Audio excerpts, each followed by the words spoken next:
સુરેન્દ્રનગરના riverfront road પર car ફંગોળાઈ, કોઈ જાનહાનિ નથી થઈ. કાર ચાલક કોઈ હોસ્પિટલ ખાતે પહોંચ્યો ન હતો ને નજરે જોનારા લોકોએ જણાવ્યું હતું કે ચાલક નશાની હાલતમાં હતો. રિવરફ્રન્ટ પર બેઠેલા લોકોની નજર સામે અકસ્માત સર્જાયો હતો. ત્યારે લોકો ઘટના સ્થળે પહોંચે તે પહેલા કાર ચાલક નાસી છૂટ્યો હતો.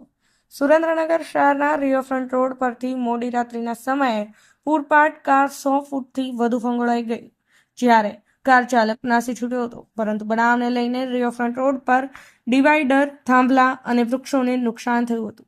રિવરફ્રન્ટ રોડ લોકો ઉપયોગી માટે તેમજ શહેરના મુખ્ય માર્ગો પરથી ટ્રાફિક સમસ્યાઓ દૂર થાય તે માટે બનાવવામાં આવ્યો હતો. ત્યારે આ માર્ગ પરથી દિવસ રાત મોટી સંખ્યામાં રાહદારીઓ તેમજ નાના મોટા વાહનો પસાર થઈ રહ્યા છે. શનિવારની મોડી રાત્રે રિવરફ્રન્ટ રોડ પરથી કાર પસાર થઈ રહી હતી. તે સમયે કાર ચાલકે સ્ટેરિંગ પરનો કાબુ ગુમાવતા કાર રોંગ સાઈડમાં આવીને અંદાજે 100થી ફંગોળાઈ ગઈ હતી. જાણે અહીં ફિલ્મનું શૂટિંગ ચાલી રહ્યું હોય તેવા દ્રશ્યો સર્જાયા હતા. લોકોમાં ભાગદોડ મચી ગઈ હતી.